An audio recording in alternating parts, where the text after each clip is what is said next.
अरे नारी का दिमाग, कवि तो ऐसा बताते हैं कि नारी की नजरें, नारी का स्वभाव देवता भी परख नहीं पाए। मनुष्य कुतो मनुष्य, मनुष्य की क्या औकात है। विचार करिए, नारी सामने बैठी है, उसके सामने एक पुरुष बैठा हो और नारी इधर देखेगी लेकिन बिना देखे बता देगी पुरुष ने क्या पहन रखा है। तुम जान भी नहीं पाओगे कब उसने देख लिया। इतनी प्रबल नारी की नजरें होती हैं और तुम जब ऐसे करोगे तभी देख पाओगे। और नारी की नजरें इतनी कटीली और तिरछी होती हैं कि वो एक पल में जान जाएगी कि हमारे पास में कौन बैठा है, वो कैसा है, तुम नहीं जान पाओगे। इतनी प्रबल। इसने क्या किया, पत्र के पीछे लिख दिया कि महाराज सुनो, हम भी तुमसे शादी करना चाहते हैं, लेकिन हमारी शर्त है कि जब तुम मिलने आना तो रथ में नहीं, पालकी में बैठ करके आना, और उस पालकी में कहार नहीं लगेंगे, ब्राह्मणों को लगा के लाना, और जिस पलंग पर हम तुम प्रेम करेंगे उस पलंग को ब्राह्मणों से कसवाओ और हमारे घर में भिजवाओ। इसने पत्र के नीचे हस्ताक्षर कर दिया, भेज दिया। हाय, जैसे ही पत्र मिला राजा नहुस को बड़ा प्रसन्न हो गया, बड़ा मगन हो गया कि हाँ हमारी बात मान गई। उसे लगा कि डर गई, लेकिन वो नारी के शब्दों की गहराई को समझ नहीं पाया। जो शब्दों में गहराई छिपी है उस गहराई को जान नहीं पाया, बस ऊपर ऊपर का पढ़ लिया कि हाँ ये हमारी बात मान गई है, अब मैं पालकी लेके जाऊंगा और मेरी शादी हो जाएगी। ध्यान रखना, नारी के शब्द ऐसे होते हैं तुम्हें लगेगा कि वास्तव में ये सत्य बोल रही है। वो बोलेगी मैं तुमसे प्रेम करती हूँ, लेकिन यही बात वो ना जाने कितनों से बोल चुकी है। ध्यान से सुनिएगा, वो बोलेगी मैं तुमसे प्रेम करती हूँ, लेकिन यही लाइन वो जाने कितने से बोल चुकी है, और तुम्हें लगेगा वो सिर्फ हमारी है, तो ये गलत फहमी है। ध्यान रखना, नारी के स्वभाव को कोई जान नहीं पाया। अब इस नहुस ने जैसे पत्र को पढ़ा, पढ़ने के बाद में तुरंत नौकरों को आदेश कर दिया। भाई राजा था, कुछ भी कर सकता था। नौकर गए, 4 बूढ़े ब्राह्मण पकड़ लाए कहीं से। इसने पालकी सजवाई, नहा धो के बढ़िया काजर तेल करके तैयार होके बैठा, और ये नहीं जानता है कि हम मौत के मुंह में जा रहे हैं, ये नहीं जानता। और तैयार होकर के पालकी में बैठा और ब्राह्मणों से कह दिया उठाओ पालकी। अब बेचारे ब्राह्मण थे डर के मारे कि राजा है भाई, नहीं तो मरवा देगा अगर नहीं मानेंगे। ब्राह्मणों ने पालकी उठाई और लेके जाने लगे। जैसे ही लेके जाने लगे, ये पालकी के अंदर बैठा था तैयार होकर के, बार बार पालकी का पर्दा हटा करके झांक रहा था। इसको जल्दी पड़ी थी ना, कितनी जल्दी घर पहुंचे। और ब्राह्मण बेचारे बुढ़ापे का शरीर था, चल नहीं पा रहे थे, धीरे धीरे जा रहे थे। तो इसने क्या किया, ब्राह्मणों को गालियां देना शुरू कर दिया। अरे मूर्खों, सांप की तरीका से चल रहे हो, थोड़ा तेजी तेजी चलो, ऐसे तो सांप भी नहीं चलता है, तेजी चलो। और जैसे ही इसने ब्राह्मणों को सांप कहा तो उन्हीं ब्राह्मणों में एक ब्राह्मण थे अगस्त्य मुनि महाराज। पालकी को उतार के नीचे रख दिया, क्रोध में आ गए और पालकी में हाथ डाल के कालर पकड़ करके इसको बाहर निकाला। और बाहर निकाल करके गाल में ताड़ से तमाचा दिया। अरे नालायक कहीं का, तुझे हमारी सेवा करनी चाहिए और उल्टा हमसे सेवा करवा रहा। अरे हम संत हैं और जिस राज्य में जाना छोड़ देते हैं उस राज्य में अकाल पड़ जाता है, और तू हमसे पालकी उठवा रहा है, और वो भी एक नारी से मिलने के लिए। कितना बड़ा पाप किया तूने। और ऊपर से हम बूढ़े हैं, तेरी गलती माफ कर दी, लेके जा भी रहे हैं तुझे उठा करके, और फिर भी तू हमें सांप कह रहा है, तो हम तुझे श्राप दे रहे हैं। क्या? अरे अजगर तुम हुई जाइयो रे, बड़ो है राजा पापी।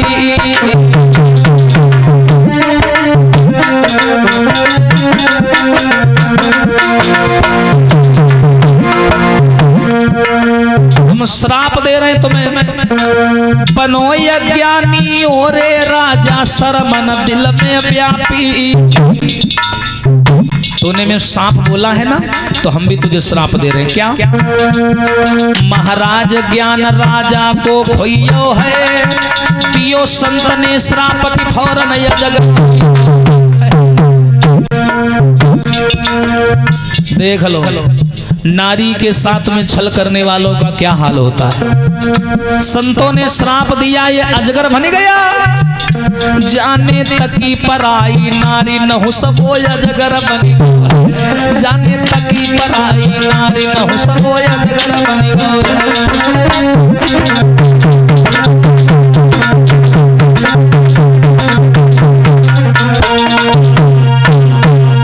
संतों के साथ, ब्राह्मणों के साथ बदतमीजी करना, एक नारी की भावनाओं के साथ में मजाक करना इसको इतना भारी पड़ा कि संतों ने श्राप दिया, जा तू अजगर हो जा।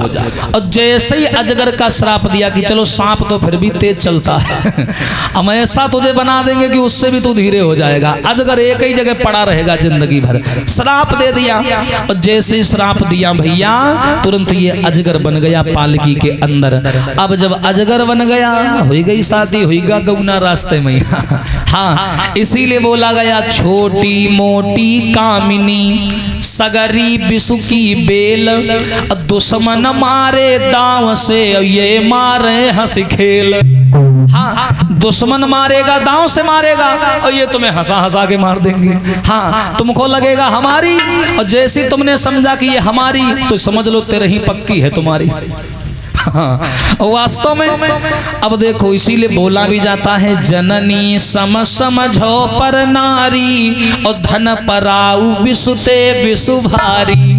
पराई माँ बहन बेटी को वही भाव देना चाहिए जो अपनियों को देते आए हो। हाँ, तो प्रमाण ये मिला जब ये अजगर बन गया। तो अजगर बनने से पहले इसके आंगन में 3 पुत्र थे, चौथा एक और हो गया, रानी गर्भवती थी नहुस की पत्नी।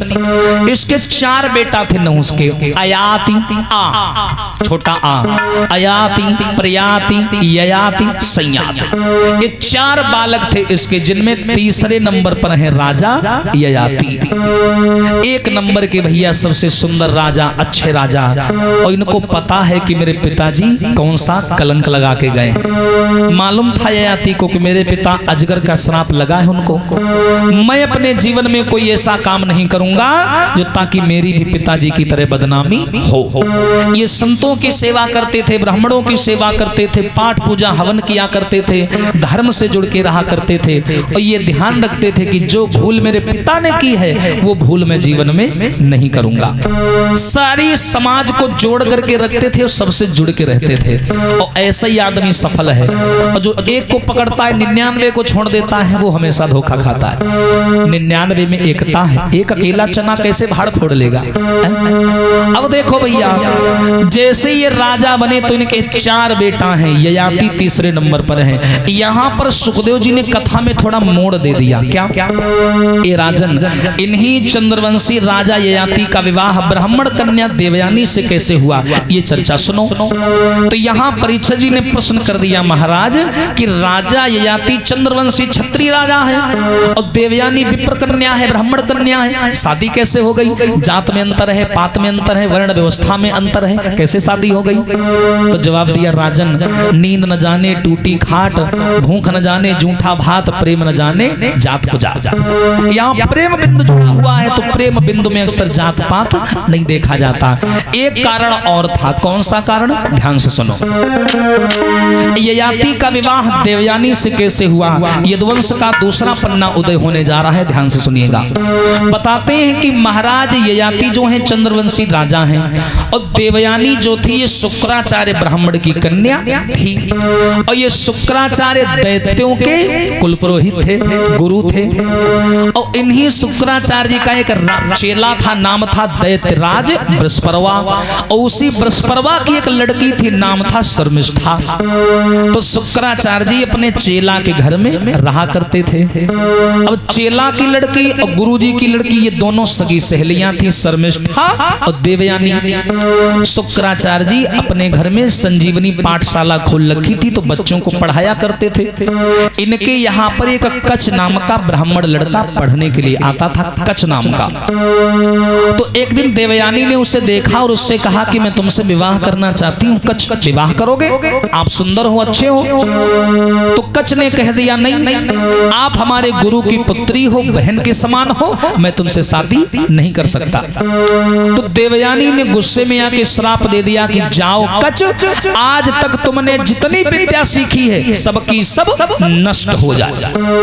अब विचार करो उस जमाने में विद्या अर्जन करना कितना कठिन काम था। अब तो जगह जगह स्कूल खुल गए। हाँ, जैसे देवयानी ने श्राप दिया कि तूने अब तक जितनी पढ़ाई की है सब नष्ट हो जाए, तो कच्छ ने भी रो करके श्राप दे दिया, अरे नालायक तूने ये क्या किया? अरे मैं एक ब्राह्मण बालक हूँ, मैंने भीख मांग मांग करके शिक्षा को पाया है, मेहनत करके, और तूने एक झटके में नाश कर दिया। तो जा, तूने एक ब्राह्मण बालक का जीवन बर्बाद किया है, तो मैं भी तुझे श्राप दे रहा हूं कि तेरा विवाह तो होगा लेकिन कोई भी ब्राह्मण तुझसे शादी नहीं करेगा। यही कारण था कि देवयानी का विवाह ब्राह्मण कुल में नहीं हुआ। अब चंद्रवंश में कैसे हुआ ये ध्यान देते हैं। ये दोनों सगी सहेलियां हैं। कौन? एक बार और ध्यान से समझ लेना। ये शुक्राचार्य और ये शुक्राचार्य की बेटी, ये बृहस्पति और ये बृहस्पति की बेटी शर्मिष्ठा। शुक्राचार्य जी जो हैं ये बृहस्पति के गुरु हैं और ये चारों लोग एक ही घर में रहा करते हैं। तो शर्मिष्ठा गुरु चेला की बिटिया दोनों सगी सहेलियां हैं, सगी सहेलियां, लेकिन विवाह नहीं हुआ। दोनों चंद्र बदन युजियारी पर घूमे महल में कुंवारी।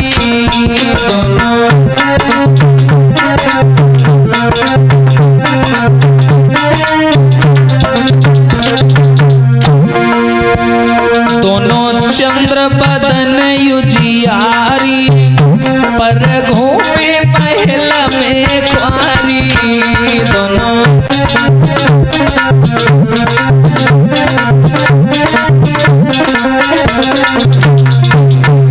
और भैया दोनों की शादी नहीं हुई है। सगी सहेलियां खाएं तो संगे, खेलें तो संगे, पढ़ें तो संगे, लड़े तो संगे। शर्मिष्ठा देवयानी, देवयानी शुक्राचार्य ब्राह्मण की बिटिया है, शर्मिष्ठा दैत्यराज बृहस्पति की कन्या है। हाँ, कितनी सुंदर है दोनों लड़कियां। जिस चंद्रवती की चंद्र छटा चांद को चकित करी जाती है, मानो मड़ी वाले पर्वत पे नागिनियां चोहल मचाती है।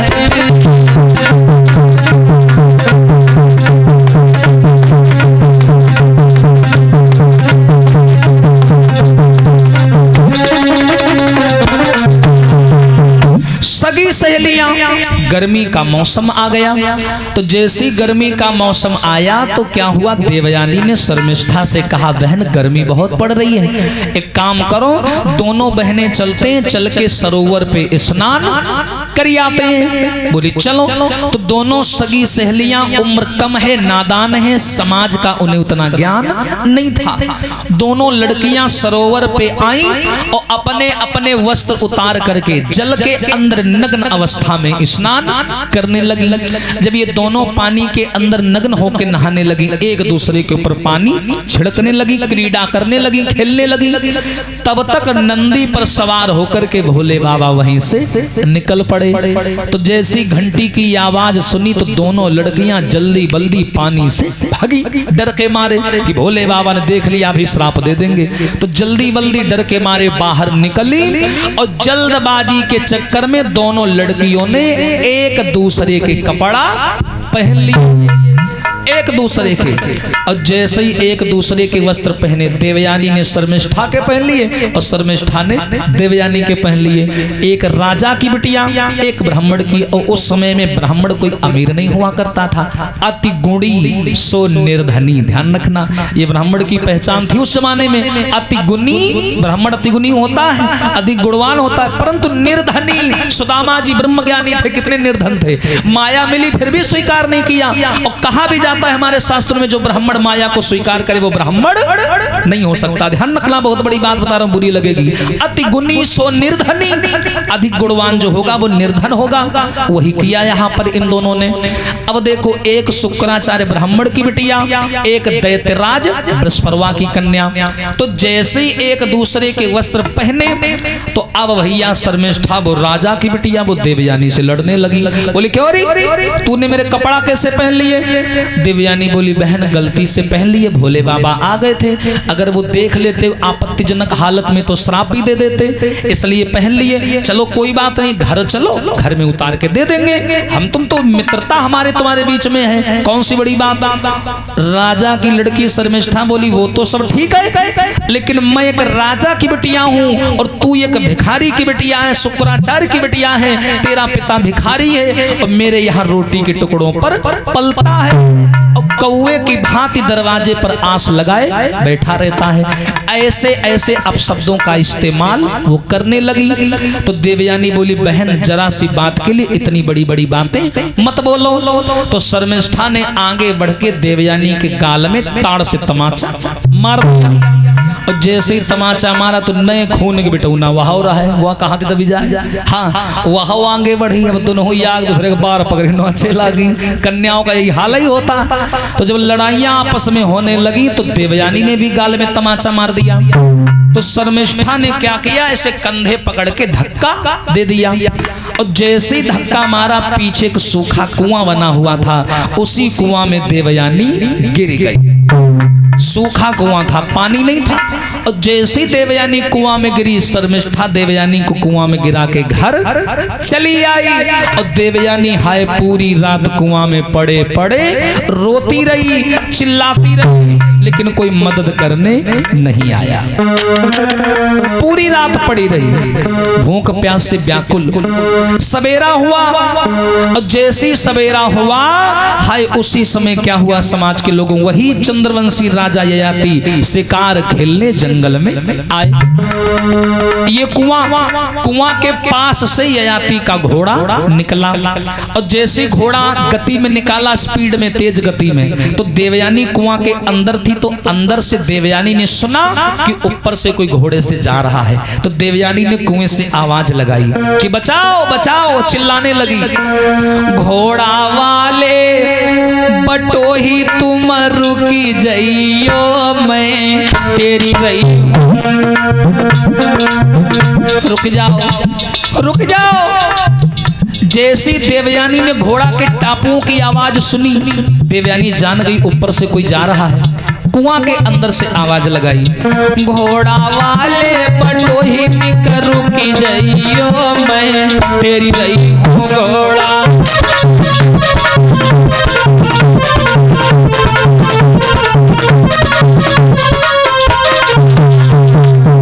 रुक जाओ रुक जाओ, मेरी बहना ने करी दगाई, ना कोई चाल समझ मैंने पाई, दुखिया के सहारा बन जइयो, मैं तेरी रही हूँ। घोड़ा वाले पटोही ने कर रुकी जइयो, मैं तेरी रही हूँ घोड़ा।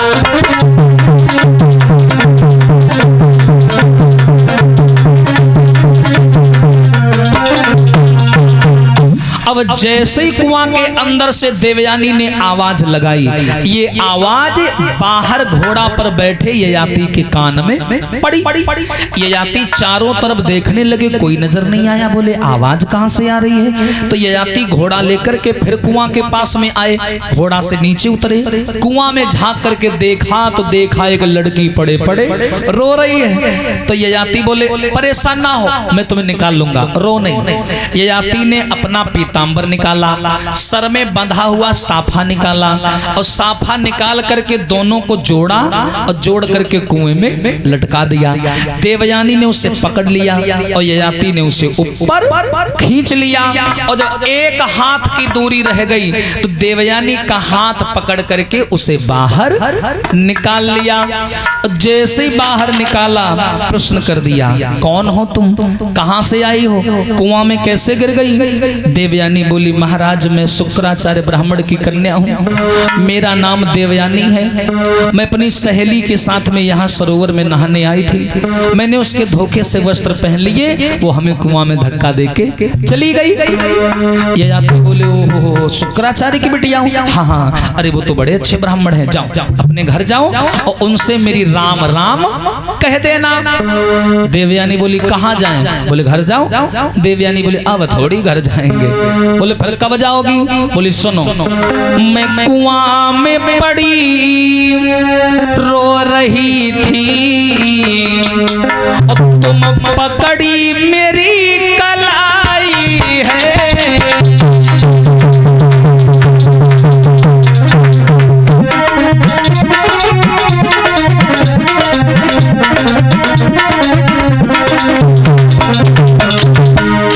महाराज मैं कुआं में पड़ी रो रही थी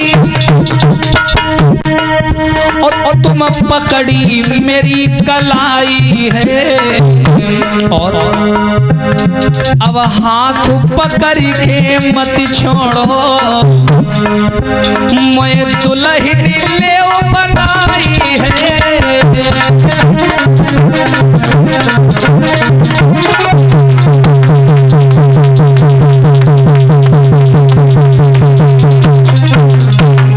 बोली महाराज मैं कुआं में पड़े पड़े रो रही थी, आप आए, आपने हमारी मदद की और हमें कुआं से बाहर हाथ पकड़ के निकाला।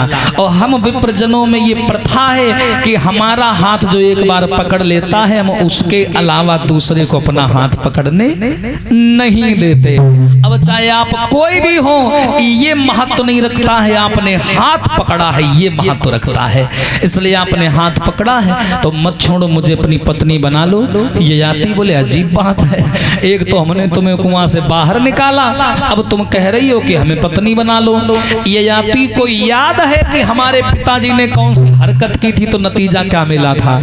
इसलिए ये जाति बोले ना ना ना भैया हमें माफ करो, हमें जाने दो, जो हमारे बाप करके चले गए उसी लीक पर मैं चलने वाला नहीं हूं, मेरा स्वभाव अलग है। तुम ब्राह्मण की कन्या हो, मैं क्षत्रिय कुल का राजकुमार हूं, जात पात में अंतर है, मैं तुमसे शादी नहीं कर सकता। समाज हमारे रिश्ते को स्वीकार नहीं करेगा, ऊपर से तुम इतने क्रोधी ब्राह्मण की बिटिया हो, उनका पता चला तो सीधे शराब ही दे दे हमका, हमारी जिंदगी नष्ट हो जाएगी। ना भैया हमें माफ करो, हमें जाने दो। देवयानी बोली महाराज जब हम तैयार हैं तो क्यों परेशान हो, पिताजी को मैं मना लूंगी, आप अपनी इच्छा बताओ। मैं आपसे वास्तव में प्रेम करने लगी हूं, आप क्षत्रिय कुल के राजकुमार हैं, पावन चंद्रवंश के शासक हैं और इस समय हमारे मुकाबले में कोई भी दूसरा कुल नहीं है। अब तुम्हारे में जा सकते वही ठीक है, अन्यथा और में हम लोग नहीं जा सकते, तुम में तो जा सकते। ये वर्णन है भागवत का, एक शब्द इधर उधर नहीं करूंगा, और कोई बताए चाहे ना बताए हम जरूर बताते हैं, चाहे मार डारो हमका, हाँ हम ऐसे हैं। वास्तव में जो शब्द है तो वही बताऊंगा मैं। बोली महाराज हम आप ही में जा सकते हैं, इसलिए आप हमें स्वीकार कर लो। ये याति को डर था, पुरानी बात याद है ना, वो डर घुसा हुआ था अंदर। बैठ गए घोड़ा पर, जाने लगे। देवयानी की एक बात नहीं सुनी तो देवयानी ने हाथ पकड़ लिया, कहा महाराज हाथ छुड़ाए जाती हो निबल जानी के मोए, जब जा दिल से जाओगे तब जानूंगी तो। तुम हाथ छुड़ा के तो जा सकते हो, लेकिन दिल में बसा लिया वहां से नहीं जा पाओगे। अब ये जाति वहां से चले आए। देवयानी देखती रही, जब घोड़ा दिखना बंद हो गया, घोड़ा की उड़ती धूल देखती रही। जब वो भी दिखना बंद हो गई तो बेहोश होकर जमीन पर गिर पड़ी, रोने लगी। बोले हाय अब क्या करें, एक तो कच का श्राप लगा है कि ब्राह्मण कुल में मेरा विवाह नहीं हो सकता, ऊपर से क्षत्रिय कुल के राजकुमार ने हमें ठुकरा दिया, मेरा तो जीवन ही बेकार हो गया। मैंने कछु ना कही, एक बात ना कही, बिरहा की पीड़ा फिर काहे का सही। कछु ना कही, एक बात ना कही।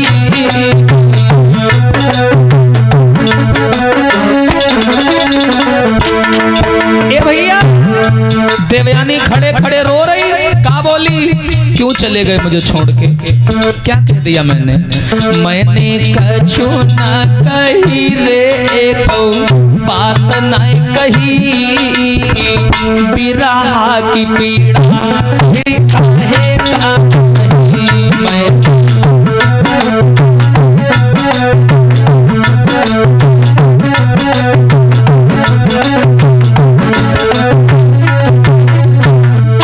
महाराज, अरे कौन सी बनी गई भूल जो हमसे हमको दो ठुकराई। सच्चे मन से हमने तुमको लीनो पति बनाई, मैंने कछु न कही बात न कही, विरह की पीड़ा फिर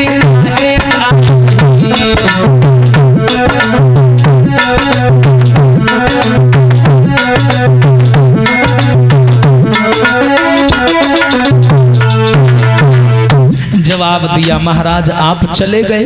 देवयानी रोती रोती घर लौट करके आई, सारी रात गायब रही थी, इसलिए शुक्राचार्य क्रोध में दरवाजे पर खड़े और देवयानी को आता हुआ देखा, तुरंत फटकारा, ए लड़की खड़ी हो जा भाई, सारी रात कहाँ रही तू? अरे मैं तेरा पिता हूँ, जवान लड़की घर से रात में गायब हो, माँ बाप को चिंता होती है, तू कहाँ रही पूरी रात? जवाब दिया पिताजी मेरी कोई गलती नहीं है, आपके चेला की लड़की के साथ मैं नहाने गई थी, उसके कपड़ा हमने पहन लिए, वो पानी में क्षमा करें कुआं में धक्का देके चली आई, सारी रात में कुआं में पड़ी रही। सवेरे एक ययाति नाम के राजा आए और उन्होंने मेरा हाथ पकड़ के मुझे बाहर निकाला। देखो ये बात जानबूझ के देवयानी ने बताई कि हाथ पकड़ के बाहर निकाला ताकि शुक्राचार्य जी जान जाएं कि जब छत्री कुलों ने मेरा बेटी का हाथ थाम लिया है तो वहीं जाए तो ही ठीक है, इसलिए जानबूझ के देवयानी ने कहा। और कहा पिताजी वो लड़की धक्का देके चली आई, मैं सारी रात कुआं में रोती रही। और जानते हो पिताजी शर्मिष्ठा तुम्हारे बारे में क्या कह रही थी? शुक्राचार्य जी बोले मेरे बारे में? हाँ, वो तो ये कह रही थी तेरा बाप भिखारी है, मेरे यहाँ रोटी के टुकड़ों पे पलता है। जो ये शब्द सुने शुक्राचार्य जी आवेश में आ गए, हरिया लोटा बाल्टी उठाई, बेटी का हाथ पकड़ा, बोले चलो। बोले कहाँ चले? बोले जिस जगह पे अपना मान ना हो, सम्मान ना हो, ऐसे स्थान पे रुकना नहीं चाहिए। अरे मेरा चेला है और चेला की लड़की मेरे बारे में ऐसा बोल रही है, तो बताओ कैसे रुक जाऊंगा मैं? आवत ही हर से नहीं नैनन नाई स्नेह, तो तुलसी वहां न जाइए चाहे कंचन बरसे में। जहां आपके जाने से लोग प्रसन्न ना हो, जहां आपका मान सम्मान ना हो, ऐसी जगह बिल्कुल मत जाना। बेटी का हाथ पकड़ा, बोली पिताजी कहाँ जाओगे? बोले बेटिया दुनिया बहुत बड़ी है, भीख मांग के गुजारा कर लूंगा, पर ऐसे गलत स्थान पर मैं रुकने वाला नहीं हूं। जिस जगह पे अपना मान ना हो उस जगह पे जाना ना चाहिए।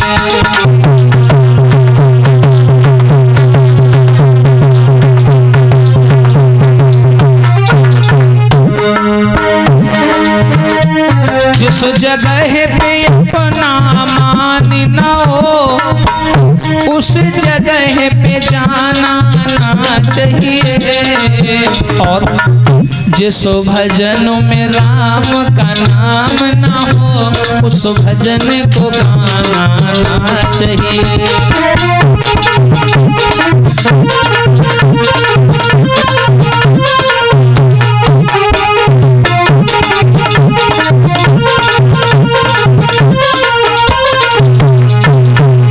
जवाब दिया यहाँ नहीं रहेंगे, कहीं भी रह लेंगे, चलो। अब बिटिया का हाथ पकड़े जैसे शुक्राचार्य जी घर से निकले तो दैत्यराज बृहस्पति मिल गया आगे इनका चेला, पैर पकड़ लिए, बोला गुरुजी बड़ा तमतमाने गुस्से में जा रहे हो, कहाँ जा रहे हो? शुक्राचार्य जी बोले तुझे मालूम है ओ राजा तेरी बिटिया ने भिखमंगा हमें बतायो है और तेरी बिटिया ने मेरी बिटिया को अंधे कुआं में गिरायो है। तेरी लड़की ने मेरी लड़की को कुआं में गिराया और मुझे गालियां दी, अब मैं इस घर में रहने वाला नहीं हूं। बृहस्पति ने सोचा कि इस समय देवताओं में दैत्यों में 36 का आंकड़ा चल रहा है, लड़ाई चल रही है, तो दैत्यों की तरफ से जो भी सैनिक घायल होता है शुक्राचार्य जी संजीवनी विद्या के द्वारा उसे ठीक कर देते हैं। अब अगर गुरुजी चले गए तो देवता हमका कच्चा खा जाएंगे। हाँ, कोई हमारे आगे है भी नहीं मजबूत आदमी, गुरुजी हैं तब तो दम बनी है। इसने कहा गुरुजी ऐसा करो, बिटिया ने जो गलती करी वो सजा हमें दे दो, लेकिन हमें छोड़कर मत जाओ। शुक्राचार्य जी बोले एक ही शर्त है तो रुकूंगा, नहीं तो नहीं रुकूंगा। बोले बताओ। बोले शर्त ये है कि जब मेरी बिटिया देवयानी का विवाह होगा तो देवयानी के साथ में तेरी लड़की शर्मिष्ठा दासी बन के जाएगी ससुराल। बता मंजूर है? बोले महाराज कोई पिता नहीं चाहेगा कि उसकी बिटिया दासी बन के जाए, लेकिन जब जान की बाजी आती है तो ना तो रिश्ता दिखाई देता है ना नाता दिखाई देता है। चलो हमें मंजूर है। शर्त रख ली गई कि जब बिटिया की शादी होगी तो तुम्हारी लड़की दासी बनकर जाएगी। अब शुक्राचार्य जी घर चले आए और जैसे शुक्राचार्य जी घर लौट करके आए तो शुक्राचार्य जी को ये बात मालूम है कि मेरी बेटी को श्राप लगा हुआ है और मेरी लड़की का विवाह ब्राह्मण कुल में नहीं हो सकता। और दूसरी बात, मेरी लड़की चंद्रवंशी राजा ययाति को बड़ा प्रेम करती है। तो स्वयं चल करके, शुक्राचार्य वर्णन है, स्वयं चल करके ययाति के पास में आए और दोनों हाथ जोड़े, कहा राजन हालांकि मेरा तो धर्म नहीं है कि मैं तुम्हारे आगे हाथ जोड़ूं, लेकिन औलाद ऐसी है कि वो माँ बाप को कहीं भी झुकने पर मजबूर कर देती है, इसलिए मैं तुम्हारे आगे हाथ जोड़ करके भीख मांगने आया हूँ। ययाति बोले महाराज तुम हाथ न जोड़ो, तुम ब्राह्मण हो, आइए बैठे सिंहासन पर विराजमान हो जाओ। बोले नहीं, रिश्ता दूसरा है। क्या? बड़ी दूर से हम चली आए, एक अर्ज मेरी सुन लेना,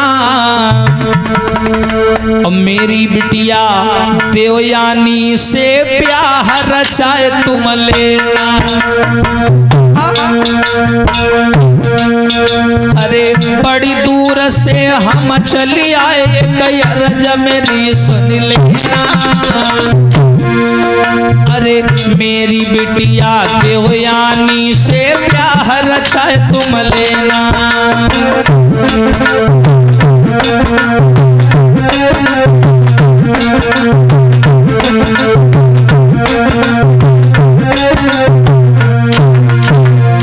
महाराज मैं मानता हूं तुम ययाति हो, चंद्रवंशी राजा हो, और चंद्रवंशियों पर मुझे विश्वास नहीं है। क्यों? इनकी जगह जगह मुंह मारने की आदत मैंने बहुत सुनी है, और तुम्हारे दादा बाबा कैसे रहे उनको भी मैं जानता हूं। हरकतबाज रहे हैं, लेकिन तुम्हारा स्वभाव अलग है। तुम अच्छे हो, इसलिए मैं स्वयं चल के तुम्हारा हाथ मांगने आया हूं। अरे मेरी लली पड़ी है व्याकुल, तेरी प्रेम दीवानी। पवन देवता छुट्टी पे हैं आज। हाँ। अरे मेरी ललियती है व्याकुल, तेरी प्रेम दीवानी, अरे तुम उसके राजा बन जाओ, भाई बना लो रानी।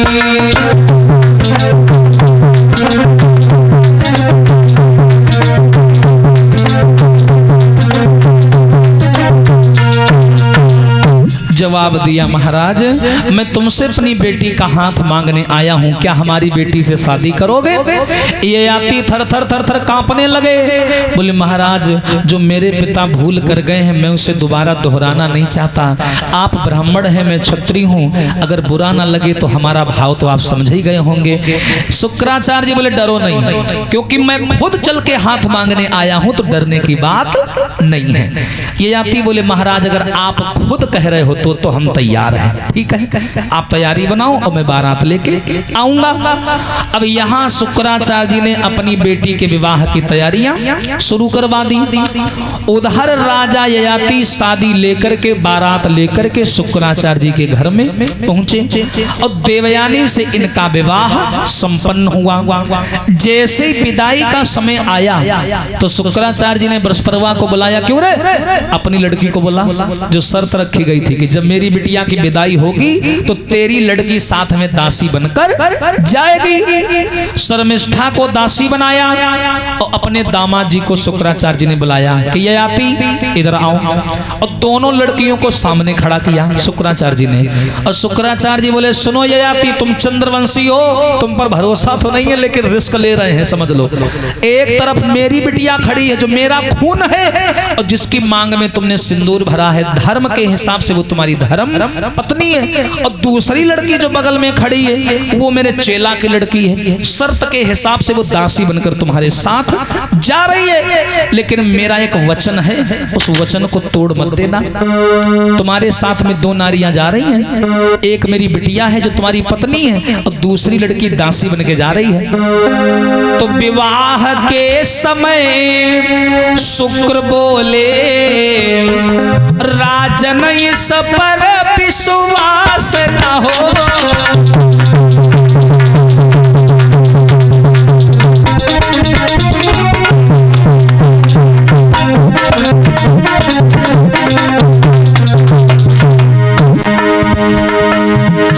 विदाई के समय शुक्र बोले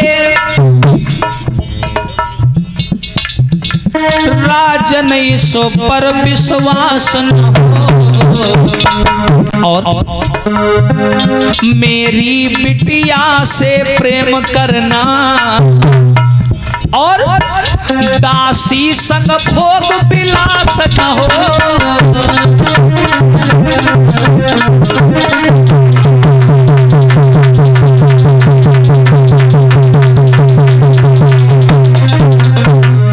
जवाब दिया महाराज, दो लड़कियां तुम्हारे साथ में जा रही हैं, एक लड़की मेरी पुत्री है जो तुम्हारी पत्नी बन के जा रही है और दूसरी मेरे चेला की बिटिया है जो दासी बन के जा रही है। वचन दो कि तुम मेरी लड़की को ही अपनी पत्नी मानोगे, दासी से बात नहीं करोगे और ना ही उसकी तरफ नजर डालोगे। वचन दो हमें, क्योंकि मैं जानता हूं तुम्हारे दादा बाबा कैसे हरकत बाज रहे हैं, कहीं ऐसे तुम भी ना निकल जाओ, इसलिए थोड़ा डर है। वचन दो हमें।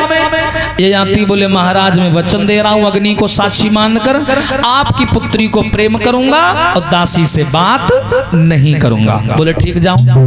अब ययाति दोनों महिलाओं को लेकर के अपने राज्य में आए, एक में देवयानी को रोका और दूसरे महलों में शर्मिष्ठा को रोक दिया। ये शर्मिष्ठा से ना बोलते थे और ना मतलब रखते थे, क्योंकि वचन दिया था ससुर को। देवयानी से प्रेम करते हैं। 3 साल गुजर गए तो देवयानी के गर्भ से 2 बालकों ने जन्म लिया, यदु और तुर्वसु। 2 बेटा पैदा हुए। एक दिन की बात है कि ययाति गलियों से जा रहे थे, शर्मिष्ठा अटारी पर खड़ी हुई थी। शर्मिष्ठा ने कहा ए महाराज इधर आओ। ययाति बोले माफ करना, मैंने अपने ससुर को वचन दिया है मैं तुमसे बात नहीं करूंगा, मैं नहीं आऊंगा। बोली महाराज बात करो चाहे ना करो, लेकिन मेरा एक सवाल है उसका उत्तर दिए जाओ, उसके बाद में आप मत आना। ययाति बोले जल्दी पूछो, नहीं तो किसी ने देख लिया और शुक्राचार्य जी को बता दिया, वो तो आके श्राप दे देंगे, जल्दी पूछो। बोली महाराज ये बताओ, जो विदाई में दहेज में या ससुराल की तरफ से जो भी सामान आता है उसके ऊपर किसका हक होता है, किसका अधिकार होता है? ययाति बोले ये भी कोई सवाल है, सीधी सी बात है, दूल्हे का अधिकार होता है। बोली महाराज जब दूल्हे का अधिकार होता है तो हम भी तो उधर से ही आए हैं, हम कौन सा अलग से आए हैं, हम भी ससुराल पक्ष से आए हैं, तो मेरे ऊपर तुम्हारा अधिकार क्यों नहीं है? मुझसे बात क्यों नहीं करते हो, क्यों नहीं मुझसे मिलने आते हो? मेरा जीवन अकेला कर दिया, नरक बना दिया मेरे पिता ने मेरा जीवन। क्या मेरा भाव नहीं होता प्रेम करने का? क्या मेरा कोई एहसास नहीं है? मैं भी तो उसी पक्ष से आई हूं, तो मैं भी तो आपकी हुई ना। ययाति बोले हाँ ये भी बात सही है। तो ययाति का चित्त वहां पर डोल गया, मन भंग हो गया और उसी दिन से इन्होंने वादा कर लिया कि मैं तुमसे मिलने आऊंगा। अब ये रात बिरात भैया समय निकाल करके देवयानी से छुपा करके शर्मिष्ठा से मिलने जाने लगे। और जैसे ही जाने लगे तो 4 साल गुजर गए। इन 4 सालों में शर्मिष्ठा के गर्भ से 3 बेटाओं ने जन्म लिया, अनु, दुर्हु और पुरु। 3 बेटा पैदा हुए। अब एक दिन की बात, ययाति देवयानी के घर में बैठे भोजन कर रहे थे तो यदु और तुर्वसु नाम के 2 लड़का उधम मचाने लगे, शरारतें करने लगे। तो ययाति के मुंह से निकल गया कि देखो देवयानी तुम्हारे 2 लड़का हैं, बड़ा खोपड़ी खाए रहते हैं, और शर्मिष्ठा के घर में जाता हूँ 3 है, मजाल जो ये कहूँ बोली जाए। हाँ जो इतनी बात कही वह छिटक के यहाँ दूर ठाड़ी भई जाए। काहे हाय कुढ़ेऊ यू बताओ, जब वही का बिहाव भवा नहीं तो वही के 3 लड़का आए कहाँ तेरे, और तुम वही के घरे का करे जाते हो ये भी बताओ।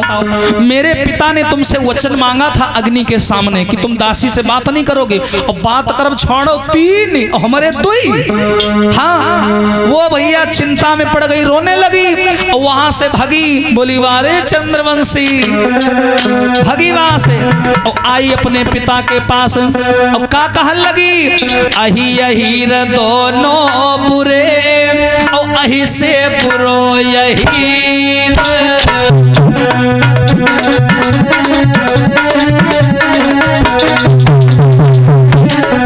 वारे चंद्रवंशी ये क्या किया तूने, मेरे पिता ने तुझसे वचन मांगा था लेकिन तूने वचन को तोड़ दिया। अरे अही अहीर दोनों बुरे अही से बुरो यही, और अरे अही तो पाचा मान ले पर पाचा तजे यही।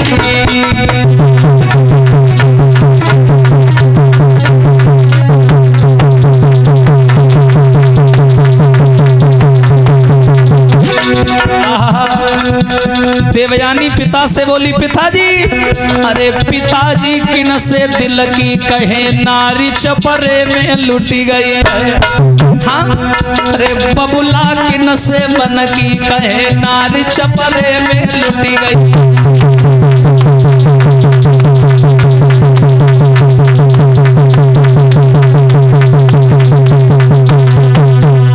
जवाब दिया महाराज। देवयानी दौड़ करके शुक्राचार्य के पास आई, बोली पिताजी बहुत बड़ी भूल हो गई, बहुत बड़ी गलती हो गई, आज मैं अपने किए की सजा पा रही हूँ, अपने किए पर पछता रही हूँ। शुक्राचार्य जी बोले बेटिया बात क्या है। पिताजी तुमने मेरे पति से कहा था दासी से बात मत करना, हाय बात कर दूरी छाड़ो, हमारे 2 नकट के 3 खेल रहे।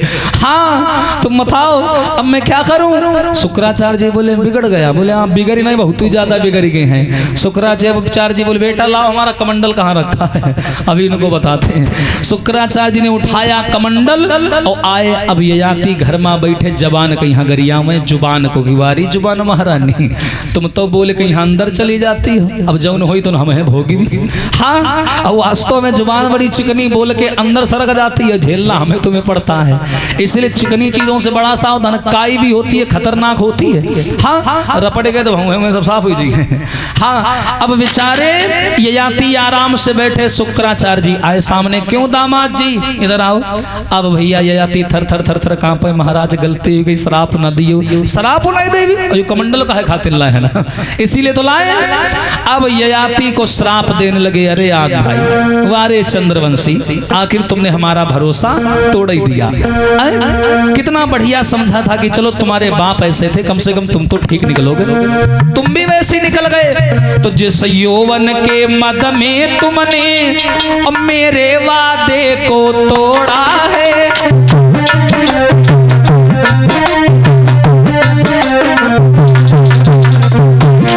हाँ भैया जिस यौवन के मद में तुमने मेरे वादे को तोड़ा है, जिस यौवन के मद में तुमने दासी से नाता जोड़ा है।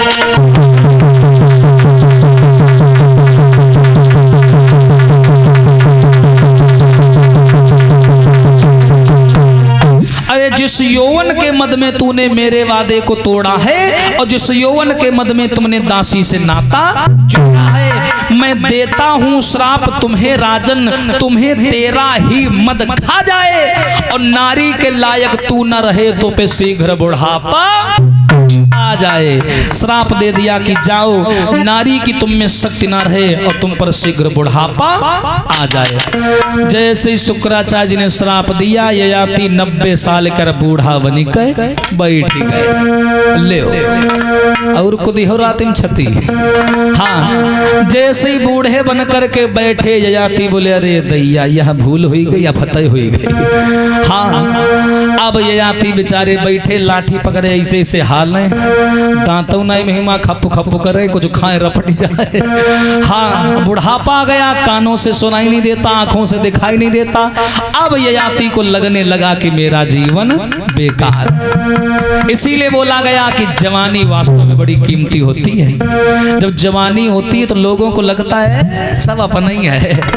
हाँ, और जब ये चली जाती है तब जो अपना होता है वो भी पराया लगने लगता है। परमात्मा मानव को बनने और बिगड़ने का एक मौका देता है, वो जवानी। इस जवानी की शक्ति को जिसने सही जगह लगा दिया वो आदमी बन गया, और इसने जवानी की शक्तियों को गलत जगह लगा दिया तो रोता है पर आंसू नहीं आएंगे।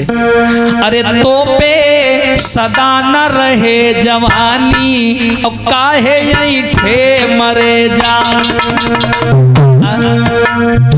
बहुत से लोगों को देखा होगा जवानी का अभिमान, बूढ़ों का सम्मान नहीं करते। नौजवान लड़के ऐसे ऐंठ के घूमते हैं जैसे ऐसे ही बने रहेंगे।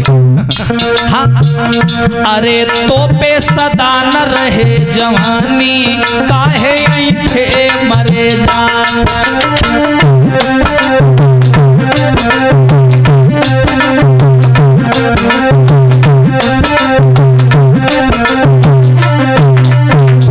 और अरे ऐंठे मरे जाती काहे चूना भय जाती, तो पे सदा न रहे जवानी काहे ऐंठे मरे।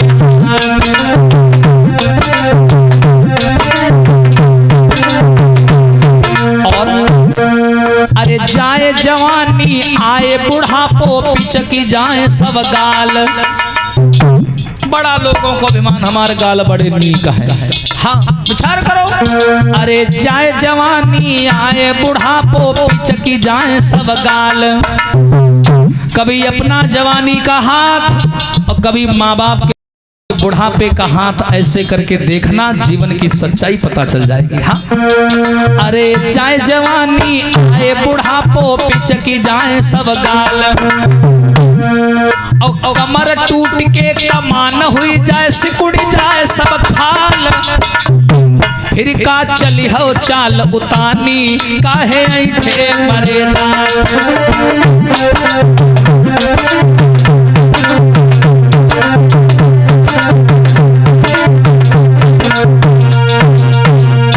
अब ययाति महाराज बूढ़े बन के बैठ गए। देवयानी ने सोचा पिताजी गए होंगे, मेरे पति को डांट दिया होगा, फटकार दिया होगा, सुधर जाएंगे।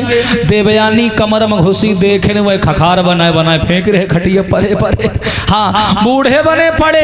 देवयानी बोली हाय महाराज तुम का होगा। ययाति बोले तो हिका जल्दी परी रहे तो जाए अपने बप्पा को बताया ही जाए। वही उनका कहूँ शुद्ध बात पल्ले पड़ती है, वही तो दे शराब दे शराब दे शराब, शराब के सिवा उनको कुछ आता ही नहीं है। बताओ क्या जरूरत थी वहां जाने की, थोड़ा हमारी बात समझ लेती, हमें डांट लेती, फटकार लेती, हमें चलो अपनी गलती का एहसास हो जाता। पिताजी से कहने की क्या जरूरत थी। देवयानी बोली तो तुमका शराब दई दिन है। हाँ दई दिन है, कही दिन है तुम बुढ़ा हो जाओ, बुढ़ा बने बैठा, अब जाओ सब्जी लाओ जा बाजार तक अकेले जाओ। और का देवयानी बोली हाँ ये गड़बड़ हुई गा, हम तो साचा रहे आई है डांट दे फटकार दे, और यही तो पूरा भ्रष्ट कई दिन है सब कुछ। हाँ, देवयानी दौड़ के फिर आई शुक्राचार्य जी के पास, बोली महाराज ये तुमने क्या किया। मैंने कहा था जाना डांट देना फटकार देना थोड़ा सुधर जाएंगे, और तुमने तो अब क्या बताएं। अब ये 3-3 4-4 लड़के घूम रहे, इनको कौन पालेगा पोसेगा, ये राज्य कौन संभालेगा। शुक्राचार्य जी बोले मैं क्या करता, मेरी लड़की के दिल के साथ खिलवाड़ किया तो मुझे क्रोध आ गया, मैंने श्राप दे दिया। बोली पिताजी अब तुम ही सोचो हमारे बच्चों का क्या होगा, और मैं भी तो तरुण हूँ, मैं भी तो युवा हूँ, मेरे यौवन का क्या होगा ये भी तो सोचो। कल को किसी और के प्रति यौवन का अंग प्रदर्शन भटक गया तो कौन जिम्मेदार होगा। शुक्राचार्य जी बोले ये भी बात सही है। अच्छा सुनो, अपने पति से जाकर के कह देना कि कोई अगर प्रसन्न होके जवानी दे दे और बुढ़ापा ले ले तो अदल बदल हो जाएगा, इससे ज्यादा कुछ नहीं होगा। बोलिए सच्चिदानंद भगवान की। और कुछ नहीं होगा। देवयानी दौड़ के आई, बोली महाराज मेरे पिताजी कह रहे हैं अगर कोई प्रसन्न हो के जवानी दे दे और बुढ़ापा ले ले तो अदल बदल हो जाएगा और कुछ नहीं होगा। तो तुम अतने लड़का है, तुम्हारे 5-5 अतने तुम्हारे यार दोस्त हैं, किसी को भी पैसे का लालच दे करके उससे जवानी मांग लो और बुढ़ापा दे दो। ये आती बोले आदमी घर दे दे, खेत दे दे, जवानी कोई नहीं दे। हाँ, आज के जमाने में कोई जवानी देगा? हाँ, तो बोले महाराज बाहर मांगे के क्या जरूरत है, अपने खुदे 5 लड़का है उनते मांग लो और का। बोले हाँ ये भी बात सही है। सबसे बड़ा लड़का यदु, 5 बच्चों में सबसे प्रतापी बालक। यदु से कहा बेटा क्या अपनी जवानी दोगे? यदु बड़े विद्वान थे, हाँ ब्राह्मणी अंस्थाइन के अंदर जवाब दिया बेटा क्या जवानी दोगे? यदु ने मना कर दिया। मैं क्यों जवानी दूं? भाई मैं जवानी देने को मना नहीं करता, माना होती जवानी दे देता मैं। अभी तुमको जवानी दूंगा, तुम उसी जवानी को लेकर के माँ के साथ में परोपकार करोगे, पाप किसको लगेगा? हमें लगेगा ना। जवानी तो मेरी है, मेरी जवानी पाकर मेरी माँ के साथ में सहवास करोगे तो पाप का भोगी मैं बनूंगा, इसलिए मैं जवानी नहीं दूंगा। लेकिन समाज के लोगों जब यदु ने मना किया तो ययाति ने वो काम किया कि ययाति के ऊपर घिन आती है, शर्म आती है। हालांकि चंद्रवंशी राजा हैं जरूर, यहाँ पर क्या था कि ययाति को जब मना किया गया तो ययाति दूसरे लड़कों से मांग लेते, लेकिन ययाति ने क्या किया, यदु को श्राप दे दिया कि जा तूने अपने पिता को जवानी नहीं दी है तो मैं भी तुझे श्राप दे रहा हूं कि तेरे वंश में कोई राजगद्दी पर बैठ नहीं पाएगा। इसीलिए आज भी यदुवंश में राजगद्दी यानी केंद्र का शासन पाने को यदुवंशी तरस रहा है। छोटी मोटी सत्ता तो मिल रही है लेकिन केंद्र का शासन पाने से आज भी तरस रहा है। वो श्राप आज भी अमर है, कोई भी राजा नहीं बन पाएगा। ये श्राप दे दिया। यदु बोले वाह जी वाह, ऐसे पिता को पिता कहने में शर्म आती है जो जवानी के लिए अपने बच्चे को श्राप दे दे। बताओ कितनी गलत बात है। छोटा बेटा है तुर्वस, उससे मांगी, उसने भी मना कर दिया। 3 लड़का है शर्मिष्ठा के, अनु से मांगी, मना कर दिया। दुहिया से मांगी, मना कर दिया। जो सबसे छोटा लड़का था पुरु, उससे कहा क्या तुम जवानी दोगे? तो पुरु बोला मेरी यह देह स्नेह नहीं, आपकी प्रेम निशानी है। आप से मिलो लड़कपन है और आप से मिली जवानी है। ये शरीर आपका है पिताजी। तो पुरु ने क्या किया, हंस के जवानी दी और बुढ़ापा ले लिया। 5 बच्चों में सबसे छोटे लड़के ने जवानी दी, बाकी 4 ने मना कर दिया। अब जैसी जवानी ययाति को मिली तो ययाति फिर पहले की तरह भोग विलास में लीन हो गए। इन्होंने बच्चों के भविष्य की परवाह नहीं की। अब यहाँ पर आइए थोड़ा परिवार का विच्छेदन सुन लें, समय भी हो गया है, ध्यान से सुनिएगा। अब देखिए यहाँ पर जवानी किसने दी है? पुरु ने। और सबसे 5 बच्चों में बड़ा कौन है? यदु। राज्य का नियम होता है जब राजा मरता है या संन्यास लेता है तो राजा का बड़ा लड़का ही राज्य का मालिक बनता है, चाहे छोटा हो चाहे कुछ भी, बड़ा है तो वही मालिक बनेगा, ज्येष्ठ पुत्र। तो बताते हैं कि अब ये यदु कौन है? ये शुक्राचार्य जी के नाती हैं। यदु कौन है? शुक्राचार्य ब्राह्मण के नाती हैं। और जिसने जवानी दी है वो किसका नाती है? बृहस्पति का। बृहस्पति का नाती है पुरु और शुक्राचार्य जी के नाती है यदु। तो बृहस्पति ने सोचा कि जवानी दी है हमारे नाती ने, और जब राजा की बात बनने की आएगी तो राजा बन जाएगा शुक्राचार्य जी का नाती। कितनी गलत बात है। इसके मन में कपट आ गया कि जवानी दी है हमारे नाती ने और राजा बन जाएगा इनका शुक्राचार्य पंडित जी का नाती, मैं इसको बनने नहीं दूंगा। क्यों बनने दूं? जवानी मेरा नाती दे और मौज कोई दूसरा उड़ाए, ऐसा कैसे होगा? इसने सांप का भेष बनाया और सांप का जैसे भेष बनाया, यदु महाराज जंगल में भ्रमण कर रहे थे और जैसे इसने यदु को डसना चाहा, यदु के ऊपर नारायण की कृपा थी, ब्राह्मणी आशीर्वाद था। तुरंत आकाशवाणी हुई, सावधान यदु सावधान। तुरंत यदु ने पीछे मुड़ के देखा तो सांप चला आ रहा है। उठाई लाठी और 3 बार प्रहार करके उसे वहीं पर मार दिया। यहीं से अहीर जाति शब्द सूचक का निर्माण हुआ। अहिमा ने सर्प, हीर माने मारने वाला। और जैसी सांप को मारा लौट आए तो जान गए कि हमारे परिवार में विच्छेदन चालू हो गया है। ययाति के सामने आए और कहा, पिताजी थोड़ी शर्म कर लो, मेरे भाई की जवानी लिए बैठे हो। अरे तुम्हारी तो उम्र हो गई है, वन में जाके भजन करो भगवान का, जवानी उसे दो ताकि अपना भविष्य का निर्माण कर सके, तुम बर्बाद करने में लगे हो अपने बच्चों को। तो ययाति ने पुरु को जवानी दी और बुढ़ापा लिया। अब पांचों बच्चों को अलग अलग बंटवारा करके और ययाति वन में भगवान का भजन करने चले गए। अब देखिए वंश विस्तारण सुन लीजिए। यदु का जब वंश चला है, राजनीति इनकी शुरू हो गई मथुरा से। मथुरा से लेकर के झारखंड, उड़ीसा, मध्य प्रदेश से होते हुए उत्तर प्रदेश तक फैलती रही और इन्हीं के वंश में भगवान कन्हैया का अवतार हुआ। और सबसे छोटे कौन है? पुरु। 5 बेटा में सबसे छोटे पुरु से चला है चंद्रवंश और इसी चंद्रवंश की 55-56 पीढ़ी पर जाकर के कौरव और पांडव हुए, छत्री बोला गया। और ये चंद्रवंश यदुवंश की शाखा माना जाता है। बोलिए कन्हैया लाल की। अब यदु के वंश में कन्हैया कैसे आए, ये चर्चा आप लोग रात में सुनेंगे। रात में होगा कृष्ण जन्म। वंश मैंने सुना दिया, अब इस वंश में कैसे आए कन्हैया जी, ये चर्चा रात में सुनेंगे। पंडाल को बढ़िया सजाया जाएगा, अमीर गुलाल के साथ में कृष्ण जन्मोत्सव मनाया जाएगा और वसुदेव जी की झांकी भी दिखाई जाएगी। कन्हैया को लेकर निकलेंगे तो सभी लोग आएंगे। आइए ताली बजा के कीर्तन बोले, उसके बाद में आरती और प्रसाद।